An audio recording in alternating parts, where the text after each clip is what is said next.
Right, good evening everyone. Slides are a bit small, but luckily there's only a few. So, quick introduction to myself. I am the CEO and founder of a company called Bitstocks. We incorporated back in April 2014, so relatively early to the space. In fact, so early to the space that I remember a time when Bitcoin transactions didn't have any fees. And all of our transactions that we've done literally had 0 fees. When we incorporated, it was predominantly to provide education to the space. We are an investment house. We saw a big hole in the market that people wanted to get involved in cryptocurrencies, but they didn't necessarily understand what this technology was all about, why people were saying that this is going to change the world. So we wanted to assist that. We wanted to help people really understand in a non-geeky way as to what cryptocurrencies was really all about and what underpins and underlines this movement. So there are a couple of technologies that we feel now are incredibly important, which are completely and utterly reshaping our society. By a show of hands, who in this room can actually remember Britannica? Brilliant. That was our Google before Google, right? Now, before the internet age, it was incredibly easy for the narrative of how we consumed our information to be controlled. When I was doing my homework, Britannica genuinely was my Google. When I wanted to study history, I was being gifted books by my history teachers. And I questioned the integrity of those books, not because I was some young genius, it was because I had conflicts in the playground.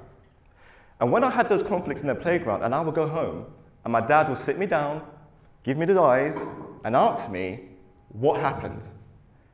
If I was the antagonist, I assure you I would change history. So I thought as a kid, at the highest levels, with the greatest, deepest level of consequences, surely there must be change in history. So how much do we really know about human history? Is this genuine history or is this his story? The internet changed this. The internet disseminated these hierarchical organizations and allowed us to communicate on a peer-to-peer basis. Because we really look at to what education actually is. Education is gleaming information from other human beings and encapsulating that information into one being. That is how we get smarter.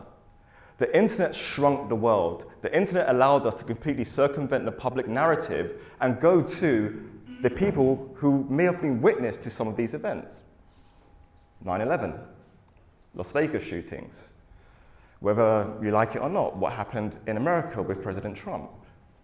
We can now completely circumvent mainstream media and connect directly on a peer-to-peer basis. The world has completely and utterly changed because of this technology. It is the first ring system of humanity. It's the first ring system that affords us sovereignty, and that is sovereignty of information. Now, as amazing as the internet is, it really actually hasn't been all things to all people. Because irrespective of having the ability to set up a website, we don't need permissions in order to do that, we can't freely trade. The reason why we cannot freely trade, because even if you can set up a website, and even if you deliver a product in digital form, you cannot easily send and receive value as you do by setting up a website. So the internet isn't really completed because it is very much limited by birth advantage. Of the 7.5 billion people on this planet, circa 5 billion of us are ultimately, from a financial standpoint, in the same category as terrorists. They do not have the ability to trade directly, so they are disconnected, they are cut off. This is what the cryptocurrency movement is predominantly all about. And we've seen how the traditional financial system has serviced us doing commerce on the internet. And this creates huge bottleneck effect because we require permission. And when I'm talking about permission, I'm talking about permission from these providers such as PayPal and WorldPay, who will determine your fee based on your risk profile as a business. They want to know the nature of your business, what products or services it is that you offer. Then naturally they want to know who it is that you offer them to. And if you do actually get granted that permission, you then have to factor in for every 1 in 100 transactions, you will be subject to a chargeback. If it's 2 or 3 in 100 transactions, you potentially may even have your account revoked. So this creates a massive, massive bottleneck, much like this clicker. So it doesn't matter how amazing a company you are. You're only limited to serve those who have modern forms of banking. This completely stifles the economic reach of internet commerce today. So this bottle, this upside down bottle, the body of the bottle symbolizes the internet.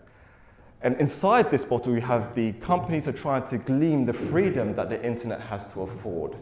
And the funnel is the restrictive process imposed on internet commerce by these merchant service providers. It is a massive bottleneck effect. Now, Milton Friedman, who was an economist, very accurately in 1999 predicted that out of the internet, the one thing that is still missing is a reliable e-cash, a method whereby on the internet you could transfer funds from A to B without A knowing B or B knowing A. So Milton Friedman accurately predicted in 1999 that from the internet we will have this black swan moment, and we will be able to simulate a cash transaction. In layman's terms, what he's talking about is every now and again, if you walk out of, say, your local bank branch, local Tesco's Metro, there might be a homeless person sitting outside with a sign in the cup. If you take a £5 note out of your pocket and you deposit it into that homeless person's cup, what you have done is a completely anonymous transaction. He doesn't know who you are. You do not know who that individual is, but yet you have transferred value. What Milton Friedman accurately predicted is that via the internet, we will have this black swan moment where if that person is directly in your person, or if that person's in Singapore, if that person's in India, or if that person's in China, you can simulate that type of transaction with no mediator. A bank was not involved in that transaction. PayPal was not involved in that transaction. A nation state, at least directly, was not involved in that transaction. That is the promise that cryptocurrencies afford us. Completely digital cash. Now, what you see here are the underlying protocols which completely and utterly change the world. Now, from an investment standpoint, a lot of investors feel very disgruntled by the internet. A lot of investors will say that back in the dot-com boom and bust, that they lost money investing in the internet. Well, that wasn't really technically true. You didn't lose money investing in the internet, you lost money investing in companies who are utilizing these protocols to build different forms of service, products and services, okay? What Bitcoin introduced to the world for the first time ever is that money can now be a protocol. It completes the internet. It is literally the second ring system of sovereignty. In Bitcoin, as long as you can trust 1 + 1 = 2, you can trust the system. And by default, the byproduct of that, financial neutrality, is permissionless, is borderless, and the most important byproduct of this system is instantaneous sovereignty. What you own is what you own. I assure you, this changes human behavior in the same way that the internet has changed human behavior. This is the missing piece that completely now mobilizes and utterly changes human behavior. It does not mean government falls. It does not mean banks fall. It means they will now become accountable. And they will be disrupted and they will change from the inside. So the two ring systems of sovereignty is the opportunity we now have as a civilization to stand literally on our own 2 feet and build and create. At Bitstocks, we are doing this. So when we look at the blockchain space and we see the plethora of individuals going out there, raising capital, doing ICOs to create a more inefficient wheel than the one that was originally created, that is not how we achieve global sovereignty. That is not how we achieve this goal and this mission. The way that we achieve this goal and this mission is that collectively we have to really genuinely look and say, where do I want to build my house? A simple answer to that question is, you want to build it on the most solid, robust foundation. We have 10 years of empirical evidence of a system that bloody works. And for some reason, that system was being altered, and they wanted to change it. It is naive to assume that just because we have good ideas, and those ideas come from good places, and for the most part we're a collective of good people, that we will not be co-opted. We see in every single faction of our society, from government, from politics, from banking, from cartels, business, to assume that this was going to be easy is naive. We must band together and we must build on something that we actually have genuine 10 years empirical evidence that it fundamentally works. At Bitstocks, what we are doing is that we are now taking our investment management business and we're now transcending it into an ecosystem. We are building a company where people can invest, people can trade individually themselves through an asset exchange, people can also engage in commerce because we're building a merchant service as well.